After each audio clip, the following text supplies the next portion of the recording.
Hi, my name is Paige Glumser. I'm a political science major. Today I'm going to be talking about China's trade with the United States. I picked this topic because I'm really interested in international relations, and I think this topic is something that affects all of us on a daily basis, and we all kind of have some kind of understanding of trade between the US and China. So the first thing I'm going to talk about is the history. The establishment of the People's Republic of China in 1949, there was no trade between US and China for 30 years following this establishment, but in the 1970s, China was making reforms to its economy, and the government loosened state control over the economy. The US and China established a relationship in 1979. China and the US normalized these relations because China wanted to boost trade and investment. And then China joined the World Trade Organization in 2001. Its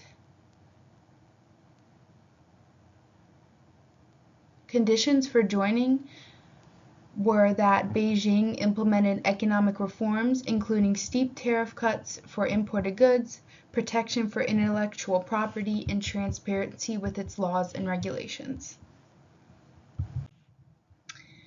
Next, a little bit more about the World Trade Organization. This established a permanent normal trade relationship.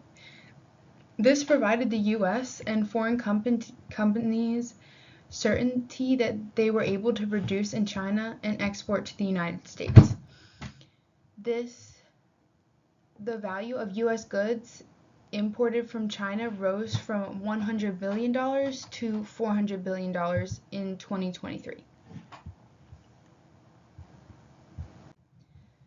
Next, I'm going to talk about some of the benefits that China and the United States trade relationship has produced. So US consumers see lower prices. US companies profit largely from access to China's market. China is now the third largest export market for the US. There's more jobs for the US population. As of 2023, exports to China supported over 1 million jobs in the United States. Growth of China's economy. Last year, U.S. imports of goods and services from China was $563.6 billion. China's economy is now the world's second largest behind the U.S., but some also argue that China is the world's largest, ahead of the United States. And there's also been a lower rate of poverty.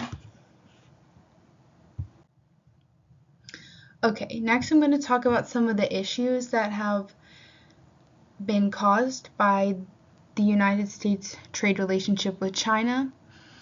There is a higher cost for boosting trade with China compared to other countries. This was caused by the speed that imports rose, the large size of China's low-wage workforce, and the range of affected industries. U.S. national security. There's a worry that China is spreading disinformation and collecting information on Americans using Chinese technology also raises concerns of U.S. national security. Currency manipulation. Due to China's low value of currency, this has contributed to the U.S. Trade deficit with China. And then low labor and human rights violations. There's consistent reports of poor working conditions in China, and this has been something that the United States is working on improving and has been bringing awareness to. And as of today, the current trade relationship between the US and China, over the past 10 years, this relationship has grown very combative. The U.S. has attempted to address these problems through negotiation, disputes at the World Trade Organization, stronger investment scrutiny, tariffs, and industrial policy. So Under President Trump, he had more of an assertive approach to our trade relationship with China. He imposed tariffs, also argued a phase one agreement with China, which basically committed Beijing to purchasing an additional $200 billion worth of US goods, which actually did not end up happening. And then there were also tightened controls over the use of Chinese technology in the US.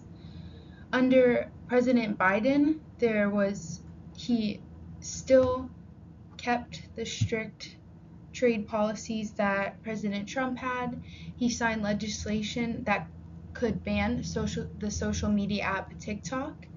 He also imposed sanctions that Trump had already established on human rights abuses, and there was an increase on tariffs on electric vehicles that were made in China. So that is current trade relationship between the US and China. And then here are my sources. Thank you.